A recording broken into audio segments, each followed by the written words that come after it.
अखण्डमण्डलाकारं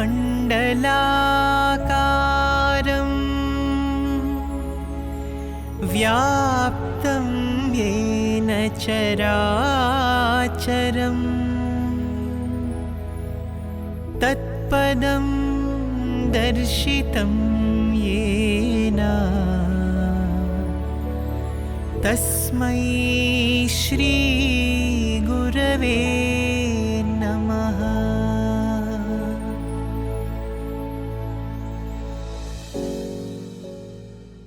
Bhagawan had blessed a family with an interview.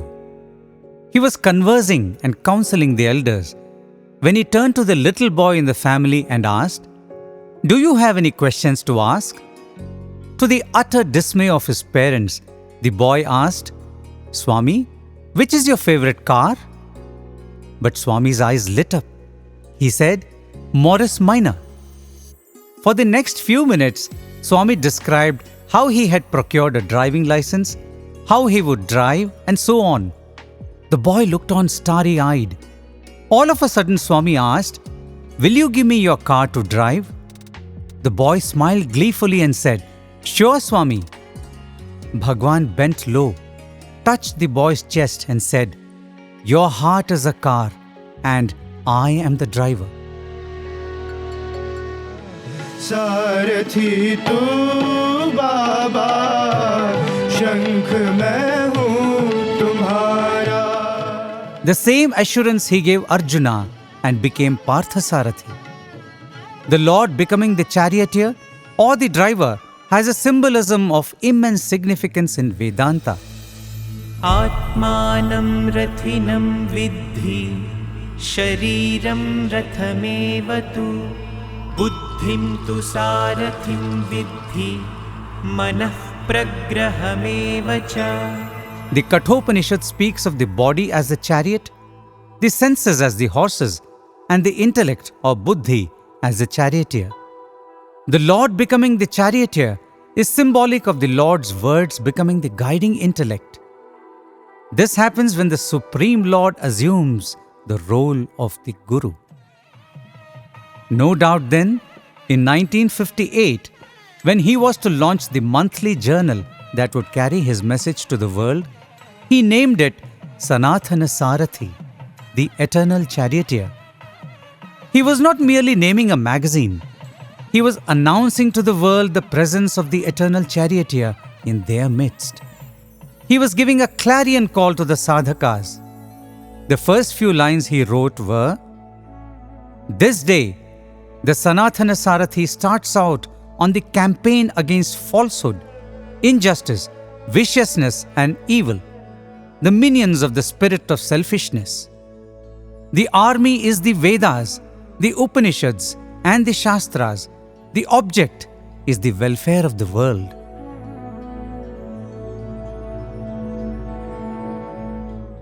Sathya dharmamu shanti premalatu.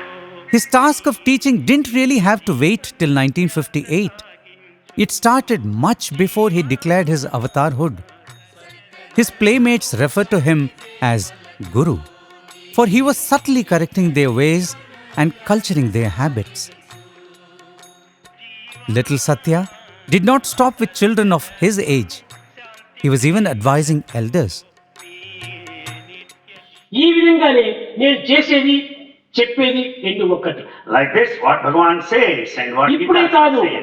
ఈ దేహములకు 9వ సంవత్సరం నుంచి కూడాను నేను అన్ని ఈ విధంగానే చేస్తున్నాను. Not only now, right from the age of 9, he has been acting like that. ఈ గ్రామం లోపల కరణం అనేటువంటి వాడు. In this village, there is one person by name Karanam Subbamma భర్త. the husband of Karanam Subbamma. ఈ విలేజ్ లోపల అతనే గొప్ప master, land lord. He is the landlord, head of this ఇక్కడ village. చుట్టూ ఉండేటువంటి భూములన్నీ అతనివే. All the lands around belong to అతను him. చూస్తే అందరూ భయపడిపోయేటువంటి వాడు. All are afraid of him. ఆ కరణం పిలుస్తున్నాడంటే అదుర్తుపోయేటువంటి వాడు చాలా మంది. When the village head summons everybody, they are fear stricken. పిల్లవాడిగా ఉన్నా ఇప్పుడే ఇంకెత్తు 9 ఏళ్ళలో ఇంతగా చిన్నగా ఉన్నాడు. You can imagine Swami's height at the age of 9 now itself is like. పిల్లలందరినీ పిలిచేది. He called all boys to come around. అతను చాలా చెడ్డ ప్రవర్తనలో ఉండేటువంటి వాడు. He is one of bad temperament and ఆ behavior. పాటలంతా రాసి ఆ పిల్లలతో పాడుకుంటూ అతను బృందావనం ముందు కూర్చున్నప్పుడు ఆ ముందుగా పాడుకుంటూ పోండి అని చెప్పేవాడిని. And Bhagavan composed a song. He wanted other boys to sing that song and pass by this village head every day. స్వామి ఆ కారణం కొడతాడు ఏమో అన్నాడు. They said, Swami, that village head may beat us. బాడీని టచ్ చేయడానికి అతనికి అధికారం లేదు. You have no authority to touch your body. నా పాటతో మీరు నిండిపోతున్నారు. You are full of my positive part. And this positive part negative కాదు. is not negative. సత్యాన్ని బోధించే సమయంలో ఎవరు మనకు నిందించడానికి లేక బాధించడానికి అధికారం ఉండదు. When you are teaching truth, no one any authority to obstruct you or blame you or criticize you. బాగా పిల్లలు స్ట్రక్చర్ ప్రాక్టీస్ చేపించి పాడుకుంటూ పోతున్నారు. స్వామి ఆ పిల్లలకు అర్థం ఏమిటో తెలియదు పాపం. Swami composed that beautiful song and also very good tune and made the boys sing and pass by. They were singing. మొదటి దినము First day, లేచి లోపలికి వెళ్ళిపోయినాడు కరణం. he got up and went into the house. రెండవ దినము Second day, అడ్డంగా నిల్చుకొని పిల్లలు పాడుతున్నారు. and the boys stood there in front of the village head, started singing. లోపలికి పోయి మామిడి పండు తీసుకుని వచ్చి పిల్లలకంతా ఇచ్చేసి ఈ పాటలు మీరు పాడొద్దండి అన్నాడు.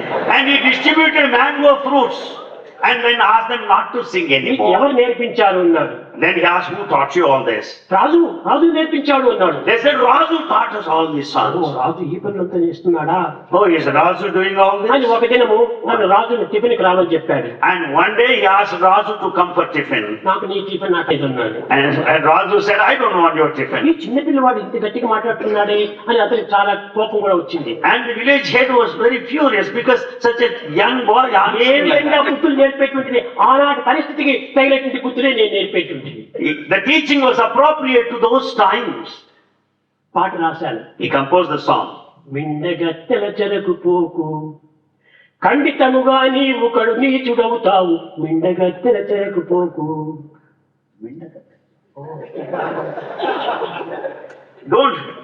Don't run after bad women. You will be spoiled, you will be ruined. కులము వారలు నిన్ను కుండ ముట్టానివ్వరు. You will be outcast. బంధువులు నిన్ను చూసి బయట వెళ్ళగొడతారు. The relations will drive you out. స్నేహితులు నిన్ను చూస్తే చెప్పుతో కొడతారు మిండగత్తెల చెరకు పోకు. The friends will hit you, will beat you with the slippers. ఈ విధంగా చేస్తుంటే చాలా భయపడిపోయేటువంటి పిల్లలు. And the boys were figure-stricken. ఆనాటి పరిస్థితిలో ఇలాంటి పదములే వాళ్ళకి ఉపయోగపెట్టాలి. These are the words to be used exactly. ఈ విధంగా ఇతరులను చక్కజేసే నిమిత్తము కొన్ని పాటల వల్ల, కొన్ని రాతల వల్ల, కొన్ని నాటకముల వల్ల ఈ విధంగా జగత్తులో ఆనాటి నుంచి కూడా మార్పులు తెప్పిస్తూ వచ్చారు. By composing certain songs and writing certain dramas, he corrected people in those days. In the epochal letter that Bhagawan wrote to his elder brother, Sri Sheshamaraju, he makes an important declaration. సన్మార్గమును వీడి చరించువారల పట్టి కాపాడుటే వ్రతము నాకు. I have come with the vow to catch those who stray from the path of righteousness and save them.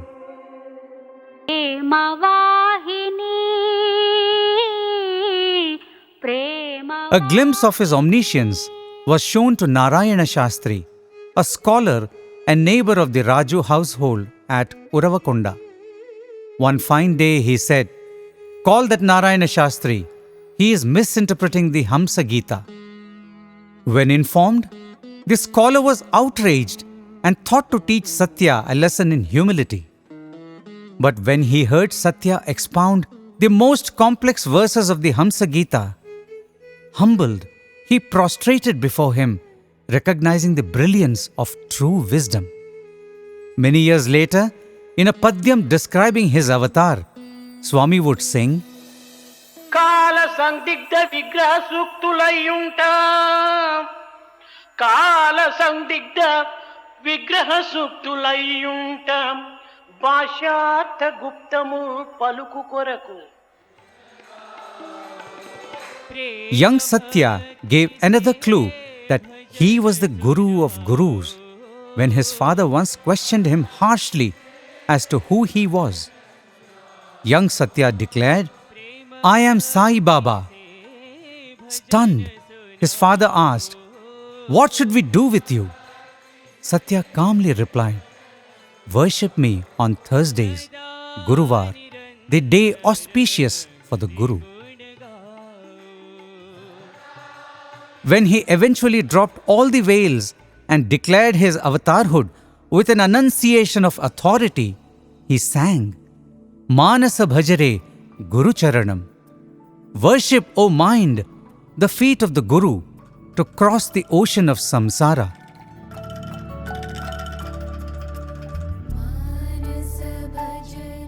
The Guru of all Gurus, the dispeller of lifetimes of darkness, the Guru to awaken the divinity in all, had manifested. And he had not come for any sect, religion, caste, or philosophy. As he wrote in the epochal letter, అఖిల మానవులకు ఆనందమునగూర్చి రక్షించుచుండుటే దీక్ష నాకు. he has come for all mankind, not just for yogis, renunciants, or advanced sadhakas.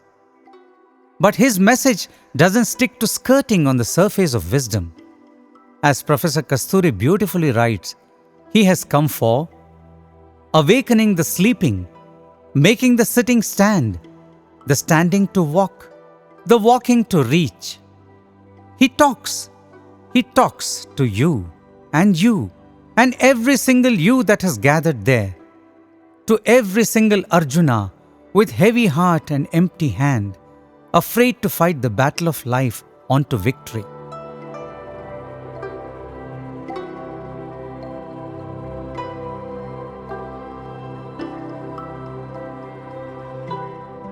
The first ever public discourse was delivered in 1947 in Karur. Ever since, thousands more have been delivered. Through the monthly journal Sanatanasarati, Bhagawan wrote hundreds of articles which were eventually compiled into the spiritual treasure trove of the books, the Sri Sathya Sai Vahinis. Each one of these discourses and articles is an Upanishad in itself, carrying in it the essence of all wisdom treasured and aspired for by mankind. There is no spiritual topic left uncovered. Bhakti, Jnana, Yoga, Dhyana, Mimamsa, Sankhya, Christianity, Buddhism, Islam, Namasmarana, morality, Dharma, education, Seva, human values, Veda, Vedanta, unity, patriotism, modern philosophy, Ramayana, Bhagavad Gita, Mahabharata, and many more. Each one of these topics is presented in the light of the needs of modern society. He thus donned the role of the Guru, who clarifies and instructs through verbal upadesha. And for his instruction, anything and everything could become a tool.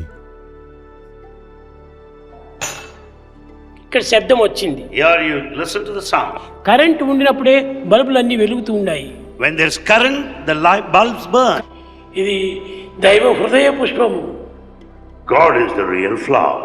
పూర్తి విప్పి ఇదంతా చూసుకో, ఇది kerchief అంటాం. ఇది నిజమైన awareness. Only when we fully open it and then say it is kerchief, then it is kerchief. ఇప్పుడు ఇందులో ఉన్నటువంటి జలమునకు ఆకారం లేదు. Water in the tumbler has no form. కానీ ఈ జలమును ధరించినటువంటి యొక్క టంబ్లర్కు స్వరూపం ఉన్నది. But the container here, tumbler, has a form. Swami Amritananda, a disciple of Sri Ramana Maharishi, came to Swami at the ripe age of 85 after having been ordained as a sannyasi for close to 5 decades. He had spent many years studying the scriptures and practicing austerities in the Himalayas. When Bhagawan blessed him with interviews, Swami Amritananda asked a large number of spiritual questions. After each such interview, the sannyasi would say to those around with a smile of satisfaction, "Wonderful! This Baba explains Advaita as no one else has done so far. I have never met any person who could explain yoga so clearly to me." Declaring his delight, he said, "For 32 years I have travelled all over the Himalayas just for this Guru, and now, at last, I have won my race." We do not know what explanations on Advaita Bhagawan gave to the wise Swami Amritananda, but he did not hesitate to teach those profound truths even to little children. Swami walked into the primary school one day and picked up 2 pieces of chalk, one blue and another pink. Drawing a circle with the blue chalk, he said, "This is God." And drawing another beside it with the pink one, said, "This is the Jiva or the individual." This is the idea of Dvaita. Then he drew another blue circle and drew a pink circle inside the blue one and said, "This is Vishishta Advaita." One more time, he drew a circle with the blue chalk. Now he drew a circle with the pink one on the blue one and said, "This is Advaita."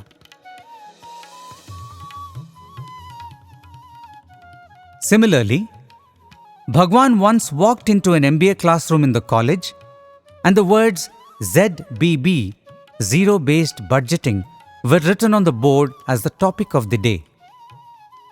Swami told the excited students that he would teach them ZBB that day, but that would be zero-based bhakti.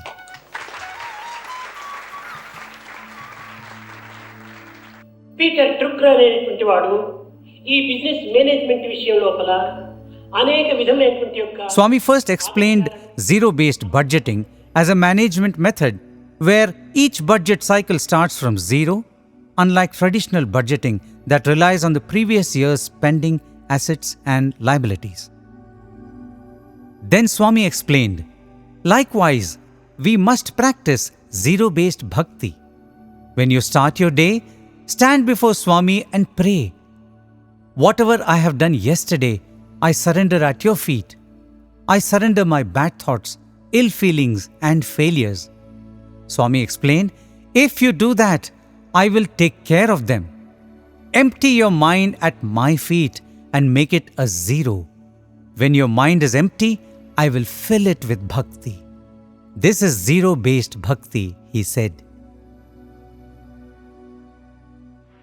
He had come to don the role of the Guru for all mankind, young and old, men and women, and instruct them in a manner that reaches their understanding. And when the universal Guru manifests, the whole world becomes his classroom, and he doesn't have to give a discourse to give spiritual instructions. When Swami would take students to places like Kodaikanal or Ooty, he would make it a point to bless each member of the entourage with a personal photograph with him. Choosing a scenic spot, he would stand there. Each one would walk up to him, pose for a photograph and leave, and the next person would come. Swami would quickly point out, "See, God is constant. The others come and go. Jagat, come and go. That's why the world is called Jagat."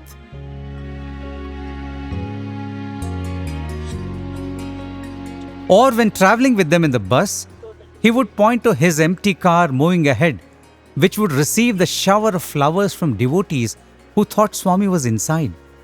He would say, "See, because of the company of Swami, even the car is worshipped." And to drive the lesson further and to add a dash of humor, he would add, "But here I am, sitting with all of you and missing the respect and adoration that's my due." That's the effect of bad company. Krishna is not one who modifies what he wants to say. Swami was preparing for a drama to be staged during the university's convocation one year, and some important scenes involved the Pandava brothers from the Mahabharata as characters. One of those days, Swami called the youngsters playing these roles to the interview room to try out the costumes, the crowns, and jewelry. The students took a long time to put on the costumes as Swami was eagerly waiting for them, and when they had to change back to their whites, they did it in minutes. Swami asked the students, "Did you notice? It took you so long to put on your costumes, but removing them took much less time, isn't it?" It's the same with attachments. It is more effort to take them on. It's a lot easier to let go. Bhagawan never missed an opportunity to teach a spiritual lesson. Bhagawan hasn't always encouraged those who came to him seeking a mantra. He would say, chant any name of God you are fond of. The sadhana most suitable for this yuga is Namasmarana. Once, Professor Kasturi was hoping to elicit a mantra from Swami when he was in Kashi. He had a holy dip in the Ganga, kept a fast, and hoped that Swami would bless him. When it was lunchtime, Swami insisted Professor Kasturi sit next to him and eat lunch. Kasturi sat with a desolate face. Leaning towards him, Swami asked, "What happened? Why do you look so sad?" "Swami, mantra," was all that Kasturi could say with a choked voice. "What will you do with a mantra?" asked Swami. "I will perform sadhana and come closer to you, Swami," he replied.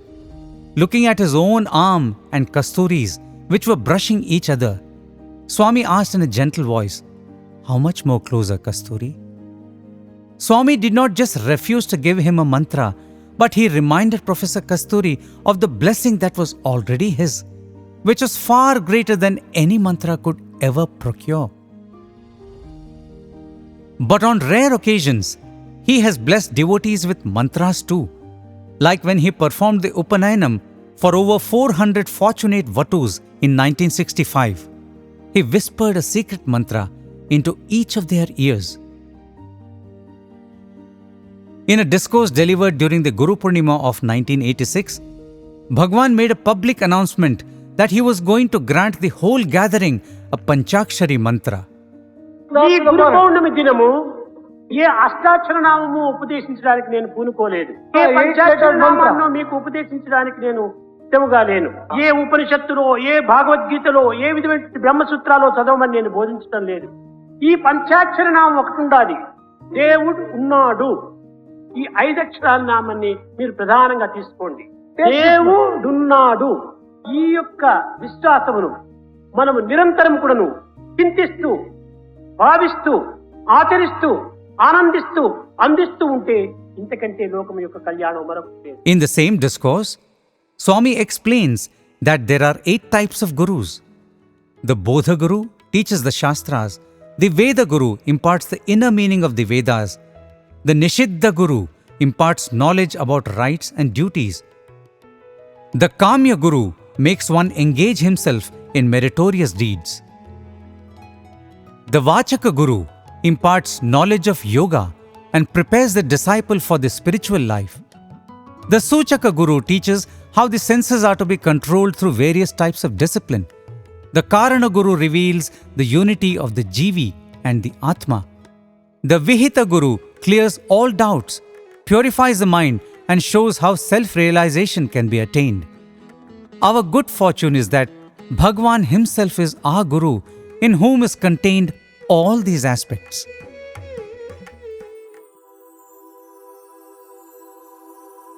Not just discourses, interviews, and books were a means of instruction for him. Over the years, Bhagawan has written several letters through which he has given his Upadesha, and each one is a precious gem to be cherished for millennia to come. In this profound one, he writes about our divine nature and bhakti as the path to reach it. You, as body, mind, or soul, are a dream, but what you really are is existence, knowledge, bliss. You are the God of this universe. To gain the infinite universal individuality, the miserable little prison of individuality must go. Bhakti is no crying or any negative condition. It is seeing of all in all we see. Swami has written hundreds of such letters to devotees and students in English and Telugu, sometimes in Tamil and Kannada as well. Millions continue to be enlightened through his words, which have been translated into many languages. They discover in them a personal spiritual guide, but his teachings were not merely through his words alone. Bhagavan declares, "I am the dance master, I am Nataraja. You are all my pupils. I alone know the agony of teaching you each step of the dance." He would say, the Guru must not be like any teacher of subjects like history, mathematics, or chemistry, who teaches in a classroom and leaves. The spiritual guru must be like a drill master who demonstrates with one's own actions what is expected of the students.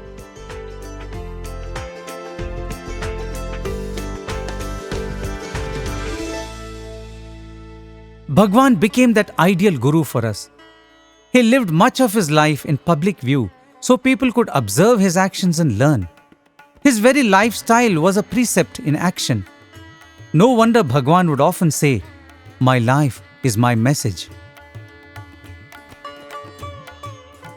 His attire is simple yet dignified. A regular traditional dhoti and the characteristic flowing robe that danced and trailed as he walked. Once instructing youngsters about dressing, Swami told them, "You must dress in a way that a poor man doesn't hesitate to come and ask you for help, nor should a person of affluence feel uncomfortable to approach you." Through his own style of simple elegance, he breathed life into that instruction.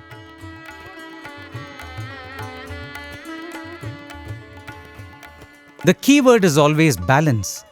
The balance in his physical grooming and bodily care expounded how, though one is not the body, it must be cared for as a vehicle for performing duties.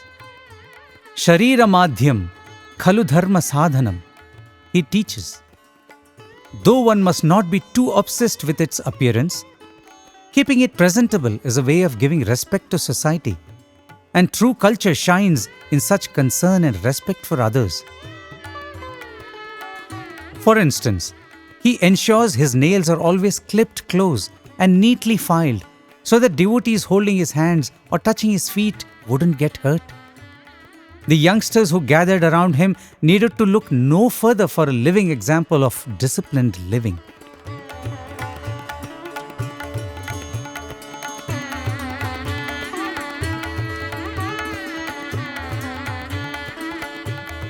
Sustainable living and a minimalist lifestyle are catchphrases that have captured the fancy of many in modern times.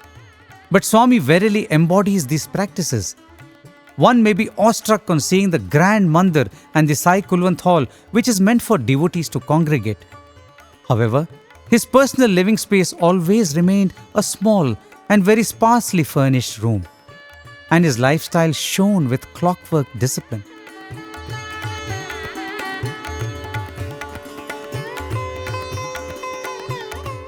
His diet was simple and sattvic. A devotee who had observed Swami's eating habits once remarked to him, "Swami eats so little, but is yet filled with energy and enthusiasm. Swami must be drawing energy directly from the 5 elements, a technique that yogis of the Himalayas were known to have mastered." Bhagawan immediately corrected the devotee by saying, "I do not draw energy from the Panchabhutas. The Panchabhutas draw their energy from me."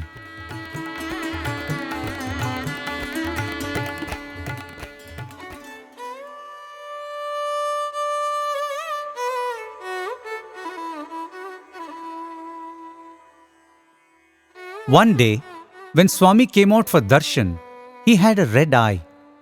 A student asked him about it, and Swami replied, "I don't waste water like most do. People wash their faces while keeping the tap open at the wash basin. Until the soap is completely wiped out, the water keeps flowing. But Swami doesn't do that. He opens the tap when needed and closes it immediately. So this morning, while washing my face with the soap, I opened my eye a little to locate the tap, and a little of the soap lather went into my eye. That is why my eye is red."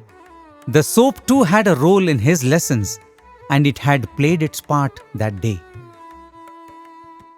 Swami would often say, "A teacher to be revered as an acharya should himself live his message." When the Lord descends to our plane of existence, he could have chosen any plush city, a well-endowed family, or even a royal one, so he could have been taken care of. But he chose a humble setting to play out his life. So he had lessons of fortitude, patience, and selflessness to teach. He taught us how one can live with dignity and confidence even when one has nothing. In the later years, when the devotees were waiting to give him any luxury under the sun, He chose to show us how one can live a life of simplicity even when one has everything. He has not told us anything that he has not followed himself. And that is why merely observing his life or even contemplating on it can purify and sanctify ours. Datta Guru, Dattatreya Guru.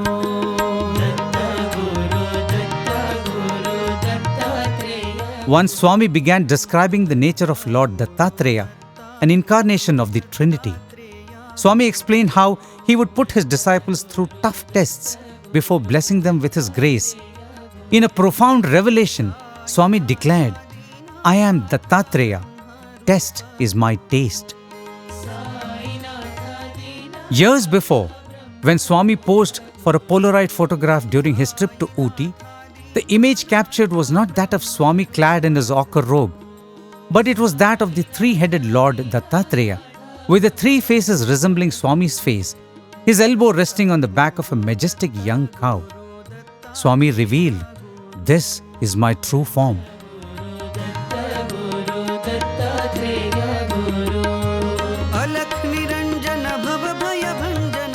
The word Guru, Swami says, means one who dispels the darkness of ignorance.